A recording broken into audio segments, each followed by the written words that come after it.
আসাম মিজোরাম লায়লাপুর শিব মন্দিরে চুরির চেষ্টা, মিজোরামের এক যুবককে আটক করলো জনগণ, অপরজন পলাতক। সূত্র মতে সোমবার ভোরে চুরির চেষ্টার ঘটনায় মিজোরামের এক যুবককে আটক করে পুলিশের হাতে তুলে দেন গ্রামবাসীরা। এই সময় অপর এক যুবক পালিয়ে যেতে সক্ষম হয়। পুলিশ পলাতক ব্যক্তির সন্ধানে তল্লাশি শুরু করেছে। উল্লেখযোগ্য যে ভোর 4:30 চাঁদলা বর্মন নামে এক মহিলা প্রতিযোগী দিনের মতো মন্দিরে পুজো দিতে গিয়ে দেখেন দুই যুবক লোহা ডোর দিয়ে মন্দিরের তালা ভেঙে ইনভার্টারের বক্স খুলে নেওয়ার চেষ্টা করছে। তিনি চিৎকার করলে গ্রামবাসীরা দ্রুত ঘটনাস্থলে এসে একজনকে আটক করেন, অপর একজন যুবক পালিয়ে যায়। খবর পেয়ে লায়লাপুর পুলিশ পেট্রোল থেকে আউটপোস্ট পুলিশের কর্মকর্তারা ঘটনাস্থলে পৌঁছেন এবং যুবককে গ্রেফতার করে নিজের হেফাজতে নিয়ে যান। আটক যুবকের নাম জম সিয়ানা, বয়স প্রায় 35 বছর। পলাতক যুবকের নাম আঞ্জু, উভয় মিজোরামের বাসিন্দা বলে জানা গেছে। बांग्ला से हिंदी से बोलो, हिंदी से बात करो। सब कितना विषय का नको एक बार भी नहीं किया मैंने इधर में। क्या बोला है? क्या मंदिर पे क्या रुकेगा?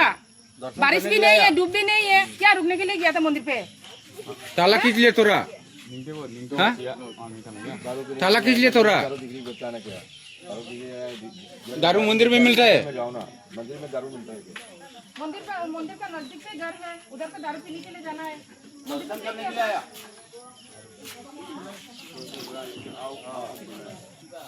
तो ताला खींच लिए तोरा, इन्वर्टर खींच लिए तोरा। ताला कहाँ पे रखा है? ताला मालूम क्यों नहीं होगा? मालूम होने से नहीं होने से आपको मिला है क्या मंदिर पे? वैसे नहीं। আমি দেখো আমরা হিন্দু মুসলিম সব ভালো করেই চলি, আর কোনো কিছু হইলে মানে তারাই আমরা দেখে আমরাও তারা এখানে যাই। আর এরকম চুরিটা হয়, আমরা চাই যে মিজোরাম থেকে আইয়া এরকম হইয়া মানে গ্রামটা আর কি শৃঙ্খলাটা না বাড়ায়, ওটাই আমরা চাই। আপনার নামটা একটু উল্লেখ করেন। আপনার নামটা একটু উল্লেখ করেন। আমার নাম শ্রী সুপ্রিয়া রানী বর্মন। আপনার নাম? আমি আচ্ছা, আপনি কি বলবেন আজকে এই ঘটনা নিয়ে? এখন বলতাম কি তা সকালেও দেখলাম ওই রকম তারা কাছাকাছি করে জড়াজড়ি করছো, ইলে 3বার আর আমার মন্দির চুরি হয়েছে।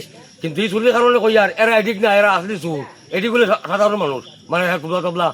আর একদম লোকাল মানুষের ধরে কেউ চলে গেল বা কেউ কোথাও গেল না, ইলে চুলের যাতে না আসল যার লাগে কই ওটা সুব্যবস্থা হিসাবে গেলা করা যায় কর্তা। 4:30টার সময় মন্দিরও গেছিলাম মন্দির সাফ করার লাগি, তখন গিয়া দেখি মন্দিরে দুই সুর ঢুকিয়া রয়েছে ভিতরে, ইনভার্টারটা লাড়াচাড়া করে। আমি তখন শশী বাইরে ডাকছিলাম, শশী বাই, তখন শশী বাই আইসে। আওয়ার পরে তো এই সুর দুইজন তো বাগি গেছে। তারপরে তো আমরাও আর কি কইতাম সবরে, আর দিদি তারা তো ডাক দিলাম, তারা তো শুনছে না। পরে পরে তো মামা ঠারা বার হয়েছে, সদেব মামা ঠারা বার হয়েছে, শশী বাই ঠারা বার হয়েছে, কয়েকজন মিলিয়া দৌড়ছে পরে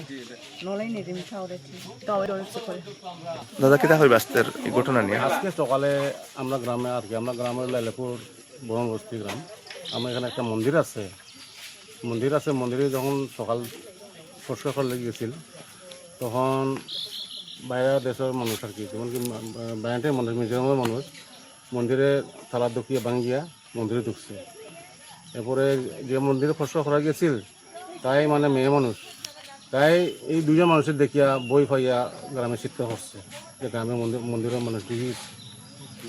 আর এরপরে গ্রামের মানুষ বাড়িয়া দেখাদি করিয়া দৌড়া হয়েছে। দৌড়িয়ে আমরা পুলিশে জানাইছি, লাইলাপুর পুলিশে জানাইছি, লাইলাপুর পুলিশ এটা সই নিচ্ছি।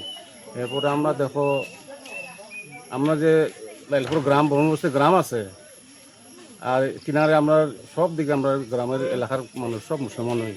কিন্তু এরকম পর্যন্ত আজকে কোনো অত বছর হয়েছে আমরা এখানে মানুষ, কিন্তু এরকম কোনো হয়েছে না। কিন্তু হঠাৎ দেখো আজকে বাইরের মানুষ আইয়া, বাইরের দেশের মানুষ আইয়া আমরা এখানে এরকম ঘটনা করে। তো আমরা এটাও চাইমু আর কি যে প্রশাসন এটা একটু মানে খেয়াল করিয়া যাতে শাসন হয় বা যাতে আগে দিয়ে এরকম না হয়, এটা চাইমু। আচ্ছা, আপনার নামটা? আমার নাম হলো বিমল।